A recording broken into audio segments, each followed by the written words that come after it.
Start करते हैं binomial theorem. Binomial का मतलब क्या होता है? बाइनोमियल मतलब बाय मतलब टू। कोई भी एल्जेब्रिक एक्सप्रेशन अगर टू टर्म कंटेन कर रहा मीन्स बाइनोमियल।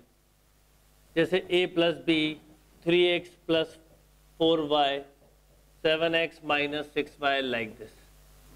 अब बाइनोमियल थ्योरम की जरूरत क्या पड़ती है? जब हम हायर मैथ्स पे मूव करते हैं, ये एक मैथमेटिकल ऐसा टॉपिक है जो हर जगह टूल्स जैसा काम करता है, किसी सिलेबस का पार्ट हो या ना हो, पर ये हमेशा काम आने वाला। क्या होता है जब हम हायर मैथमेटिक्स पे जाते हैं, हमने ये फॉर्मूले तो याद किए कि a प्लस बी का होल स्क्वायर क्या होता है? a square plus 2ab plus b square. या मैं आपसे बोलूं a प्लस बी का होल क्यूब, आप बोलेंगे a cube plus 3a square b plus 3ab square plus b cube. ये नॉर्मली हमने ये दो फॉर्मूले किए, और ज्यादा से ज्यादा कुछ बच्चे a प्लस बी की पावर 4 भी कर लेते हैं, तो a power 4 a cube b plus 6 a square b square plus 4ab cube plus b power 4। पर जब मान लीजिए आपसे कभी मैं बोलूं कि a प्लस बी की पावर 10 क्या होगा, या सपोज आपसे बोला जाए 4x माइनस 5y पावर 30 क्या होगा। जब कभी हायर पावर्स की बात आती है या कोई पर्टिकुलर टर्म, जैसे ये फर्स्ट टर्म है, सेकंड टर्म है, थर्ड टर्म है, फोर्थ टर्म है, जब कभी भी हायर पावर की बात आती है तो हमें बाइनोमियल थ्योरम की जरूरत पड़ती है, क्योंकि हम बाइनोमियल थ्योरम में एक ऐसे फॉर्मूले को प्रूव करते हैं, ऐसा फॉर्मूला निकालते हैं जो कि एक किसी भी पावर के लिए हो सकता है, फिर चाहे वो पावर 2 हो, पावर 3 हो, पावर 4 हो, पावर 5 हो, एनी पावर।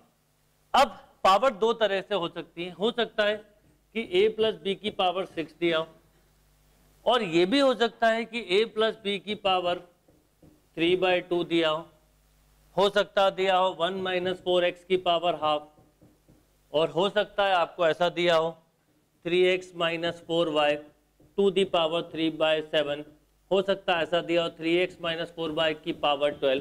इस तरह के क्वेश्चन आ सकते हैं।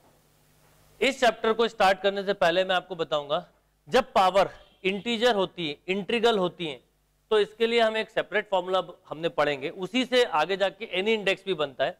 तो हमने पहले हेडिंग ही डाली है binomial theorem for positive integral index, मतलब जब पॉजिटिव इंटीग्रल वैल्यू दी है, मतलब 2 3 4 5 6, और उसके बाद सेकंड राउंड में हम पढ़ेंगे 3/2 5/7, कोई भी पावर हो, एनी इंडेक्स। एक और इंपॉर्टेंट बात कि हम जब इस चैप्टर को पढ़ेंगे तो बुक्स में कई सारे अलग अलग फॉर्मूले दिए हैं, हम इसको एक सिंगल फॉर्मूले से कवर करेंगे। मैं आपको केवल एक फॉर्मूला बताऊंगा, फॉर्मूले के बाद कुछ क्वेश्चन करेंगे, और मैं बताऊंगा कि इस फॉर्मूले के बाद केवल एक फॉर्मूले से पहले तो क्वेश्चन कैसे सॉल्व करना है और क्या क्या क्वेश्चन आ सकते हैं वो भी आप एक ही साथ सीखोगे। तो चलिए सबसे पहले हम स्टार्ट करते हैं बाइनोमियल थ्योरम का सबसे important part, binomial theorem for positive integral index. यहां से हम स्टार्ट करते हैं। तो a plus b to the power n, पहला बेसिक फॉर्मूले पे हम मूव करते हैं। a plus b to the power n क्या होता है? nc0 प्लस, एक्चुअल में nc0 a power n b power 0। अभी nc0 क्या होता है 2 मिनट में बता रहा हूं। nc1 a power n minus 1 b power 1 plus nc2 a power n minus 2 b की power 2 plus nc3 a power n minus 3 b power 3 plus ncr a power n minus r b power r, and last term is ncn a power 0 b power n। देखिए सबसे पहले हमें nc0 से start करना है। ये nc0 nc1 आपको मैं ऑलरेडी कॉम्बिनेशन में बता चुका हूं, पर एक बार हम रिवीजन करेंगे। ये कहलाते हैं binomial coefficient. nc0 nc1 nc2 nc3 ये सब कहलाते हैं बाइनोमियल कोफिशिएंट, और हमने ncr को सॉल्व करना सीखा है। ncr होता है factorial n upon factorial n minus r into factorial r। इसके लिए कॉम्बिनेशन के समय हमने एक फॉर्मूला बनाया था कैलकुलेशन का, n n minus 1, n minus 2, n minus 3, n minus r plus 1, कैसे यूज करते हैं अभी बता रहा हूं, अपॉन फैक्टोरियल r। ये कहलाते हैं बाइनोमियल कोफिशिएंट। सबसे पहले nc 0 से स्टार्ट होता है, फर्स्ट टर्म में जो भी आया उसकी पावर n से स्टार्ट होगी, सेकंड टर्म की 0 से स्टार्ट होगी, फिर यहां पर हम एक एक टर्म बढ़ाते हैं। जैसे 1 आया तो इन दोनों का जो डिफरेंस होगा वो फर्स्ट टर्म की पावर में जाएगा, और b की पावर वो होगी जो r की पोजीशन है। और रिमेंबर, इन दोनों टर्म की पावर का सम हमेशा पूरे थ्रू आउट थ्योरम के स्टार्टिंग से एंड तक n बना रहेगा। देखो जब nc2 लिखा तो इन दोनों का डिफरेंस हुआ n माइनस 2, r के प्लेस पे 2 आ गया। फिर मैंने लिखा nc3 तो इन दोनों का डिफरेंस हुआ n माइनस 3, b का क्यूब। एक बीच में जनरल टर्म भी लिखा मैंने, क्योंकि मैं आपको केवल एक सिंगल फॉर्मूले से पूरी बाइनोमियल थ्योरम पढ़ाने वाला हूं। कोई एक्स्ट्रा फॉर्मूला नहीं पढ़ना, कोई अलग से कंसेप्ट नहीं बनाना, और इसी फॉर्मूले से क्या क्या क्वेश्चन बन सकते हैं वो डिस्कस करेंगे। तो ये हुआ NCR, a power n minus r, b power r, and last is NC, n पे खत्म हुआ। अब n माइनस n 0 होता तो a की पावर 0, b की पावर n। अब इस थ्योरम को करने से पहले हमें एक बार, क्योंकि हो सकता है आप में से कुछ का कॉम्बिनेशन चैप्टर छूटा हो, तो पहले NCR को सॉल्व करना सीखते हैं, फिर इस थ्योरम के और शॉर्ट फॉर्म पे जाते हैं। तो अभी हमने लिखा था फॉर्मूला NCR का, factorial n upon factorial r into factorial n minus r। इसको मैंने शॉर्ट तरीका बताया कैलकुलेशन के लिए, n minus 1, n minus 2, n minus r plus 1 upon factorial r। इसका मीनिंग क्या है, इसका हम मीनिंग को समझें तो इसका मीनिंग क्या है। सपोज मैं आपसे बोलूं कि 10c3 क्या होगा, तो 10c3 तो आप वैसे लिखते factorial 10 bye factorial 3, 10 minus 3 factorial 7। अब फैक्टोरियल 10 को हम ओपन करते तो 1098 इंटू फैक्टोरियल 7, नीचे इसको लिखते 321 इंटू फैक्टोरियल 7, ये कैंसिल आपस में। अब हमें जो रिजल्ट मिला वो मिला 1098 अपॉन 321।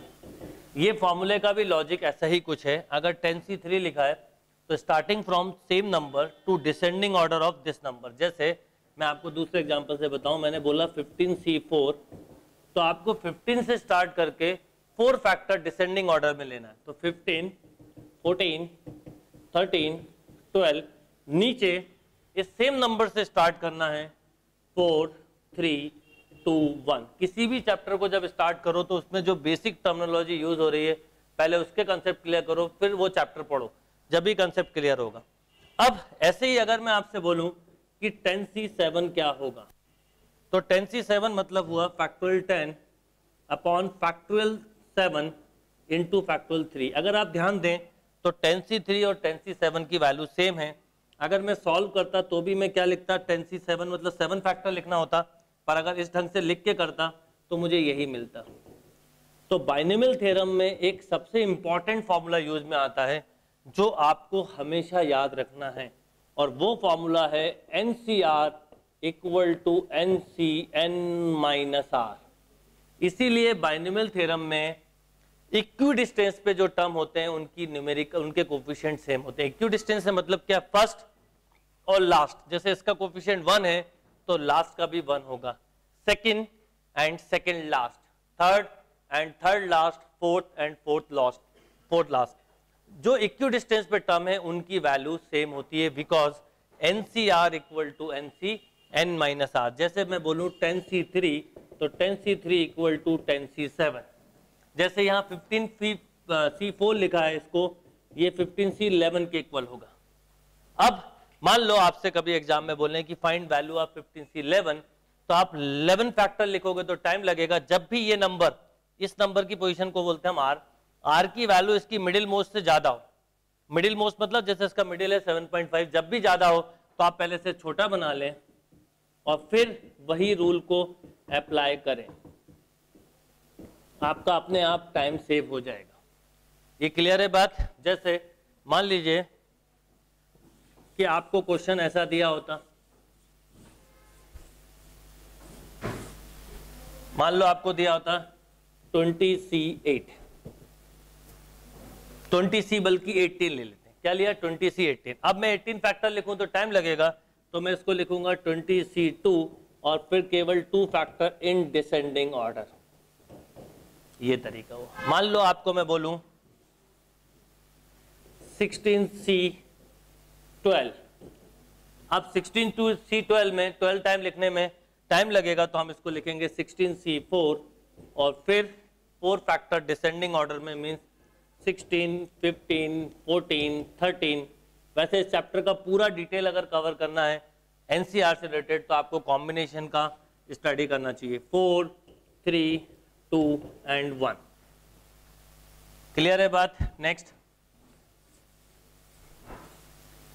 मान लीजिए आपको पूछा जाए 8C6, तो 8C6 किसके इक्वल होगा 8C2 के, और 8 × 7 अपॉन 2 × 1। मान लीजिए आपसे बोला जाए 10C4, तो अब ये 4 है तो इसको डायरेक्टली सॉल्व कर लीजिए, इसको 10C6 लिखने का कोई फायदा नहीं, तो 10, 9, 8, 7 अपॉन 4, 3, 2, 1। ये इसका फंडामेंटल कंसेप्ट हुआ। अब कुछ बातें जो आपको याद रखनी है वो क्या है वो बताता हूं। वो है कि NC0 इसकी वैल्यू हमेशा 1 होती है, NC1 की वैल्यू n होती है, ये बार बार जरूरत पड़ती है, एंड NCn इज ऑल्सो 1। क्या बोला मैंने? NC0 1, NC1 n and NCn is 1। ये 3 कोफिशिएंट का हमको कंसेप्ट क्लियर रखना है। अब हम वापस बाइनोमियल थ्योरम पे आते हैं। अगर आपको इसमें अभी भी बाइनोमियल कोफिशिएंट में दिक्कत हो तो मैं बोलूंगा आप कॉम्बिनेशन का जो चैप्टर है उसका एक बार रिवीजन कर लें। चलिए, तो अब हम बात करते हैं बाइनोमियल थ्योरम का। जो मैंने फॉर्मूला लिखा था वो कहाँ से स्टार्ट हुआ? जब हम a + b की होल पावर n पढ़ते हैं तो वह NC0 से स्टार्ट होता है, फिर NC1, NC2 up to NCn। अगर इसकी हम लॉजिकली वैल्यू देखें तो कई बार आपको ऐसा लिखा मिलेगा, तो आप भी लिख सकते हैं। NC0 होता है 1, b पावर 0 1, तो पहला टर्म a पावर n हुआ। फिर आप चाहें तो ऐसा लिखें, चाहें तो ऐसा लिखें। फिर NC1 a power n - 1 b power 1, फिर NC2 a power n - 2 b का स्क्वायर। ऐसे चलते चलते एक मिडिल टर्म जिसे हम आगे जाके जनरल टर्म बोलेंगे, NCR a power n - r b power r, और लास्ट में NCn की वैल्यू होती है 1, a पावर 0 1 तो b पावर n। ये फॉर्मूला हुआ। अब आपको क्वेश्चन क्या मिलेंगे? आपको क्वेश्चन मिलेंगे टाइप नंबर 1 कि कोई एक टर्म देंगे उसका एक्सपांशन करवाएंगे। दूसरा, कोई पर्टिकुलर टर्म, जैसे ये 3rd टर्म है, 7th टर्म है, कोई पर्टिकुलर टर्म पूछेंगे। थर्ड, आपसे कोई पावर का कोफिशिएंट पूछ सकते हैं कि भैया a पावर n - 2 का कोफिशिएंट क्या है, या a पावर n - r का क्या है, या इस पूरे एक्सपांशन का सबसे बड़ा टर्म जिसे हम ग्रेटेस्ट टर्म बोलते हैं वो पूछा जा सकता है। यानी आपसे इस तरह के पॉसिबल क्वेश्चन बनेंगे और हम एक सिंगल फॉर्मूले से ही करने वाले।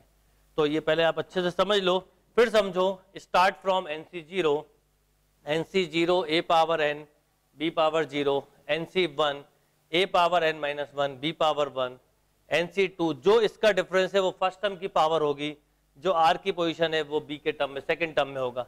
एक ये मिडिल टर्म है कहलाता है, या जनरल टर्म जिसे बोलेंगे NCR a power n - r b power r up to NCn a power 0 b power n।